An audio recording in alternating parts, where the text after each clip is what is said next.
Hey guys, I just got out of Hokum last night, and I want to say I was very impressed with it. Right off the bat, go see this movie. This won't contain any spoilers, but I am gonna get into some things. First off, I am not familiar with this director whatsoever. He's a new one for me. I know he's done a couple films beforehand. I know one of them's on Shutter, I think. So I may check those out to see what else he can bring. Um, I thought at first you don't really know what you're getting into because I remember the teaser trailer in the theaters a lot where it had that weird bunny mask thing, which is probably the thumbnail. Um, I knew Adam Scott was in it, and it was something about Irish folklore. That was about it. And the Irish folklore being a witch. That was about it. But there is a murder mystery plot that's in there, which was very unexpected, which was actually really good because it kept the story going and the mystery alive.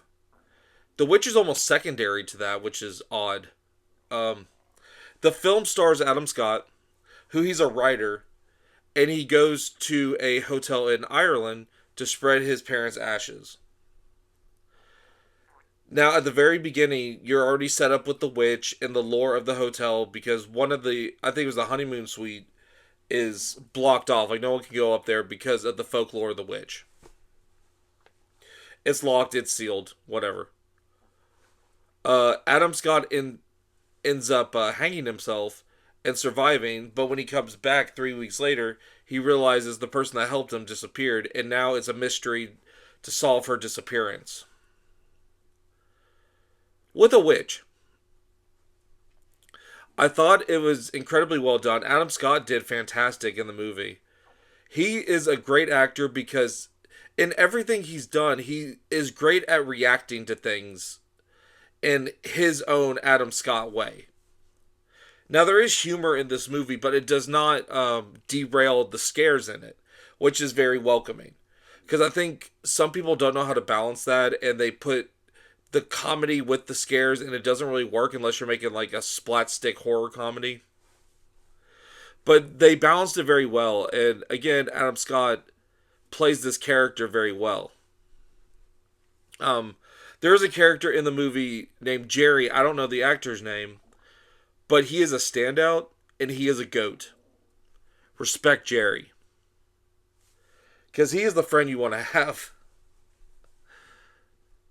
Um, there were a good bit of jump scares, but I think they were good bit. I shouldn't say that. There were some jump scares, but I think they were timed and spaced out very well, and I think they were well deserved. They weren't everywhere, and the movie doesn't rely on that. There's a lot of atmosphere in this movie because most of it takes place in the honeymoon suite, which is abandoned, decrepit. Um, you know, it's an eerie looking place, and there are scenes in the movie where um, there's a ghost that's following him this whole time. Like even from the beginning of the movie, you see this ghost following him, and she just appears in the background. No stinger, no "Hey, look at me" kind of score or attention seeking ghost. It's just in the background. If you see it, you see it. If you don't, you don't. Which is very effective.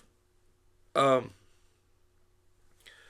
that bunny thing does come into play. That weird bunny mask thing. It's not used a lot, but when it's used, it's very effective. It actually sets it up like it's a children's cartoon host for a children's show, which is weird. I didn't expect that. But there's not much else I really want to say about the movie because I don't want to spoil it. Um, I would say out of the horror films of this year, it's easily one of the better ones. Easily. And the fact that it's not just about a witch, it has more to it. And even the side characters in the film are very good too. It keeps you guessing, and then you're just surrounded by these weird people in a crime, and just certain situations on how to get out of this situation, and it's done very well, and I was very impressed with it. Again, I want to go back and see what else the director has done, but overall, I think it was a very well made movie. The cinematography was great, and again, I think I've said this, but they really use that one room he's in, which has multiple areas. It's a big honeymoon suite. It almost looks like a studio apart, like a big studio apartment, and they really use it well. It's lit very well. Um, it's very dark, but you can still see essence of like objects in the background or like ghosts or all this stuff. It's a very tense movie, and that's mainly due to the atmosphere of of the room and like how it was shot. And I don't know. I would just say go see it, experience it for yourself, especially in a theater. Um, so go check it out. I approve. Tonight, hopefully, me and Jake will be doing the Faces of Death review, the original one, because I made him watch that, and I want to get different perspectives on somebody that watched, because I'm older, so somebody that was introduced to it through the urban legend versus somebody that's introduced it to the internet age. I want to see the perspective on that. So stay tuned for that, guys, and until next time, see you later.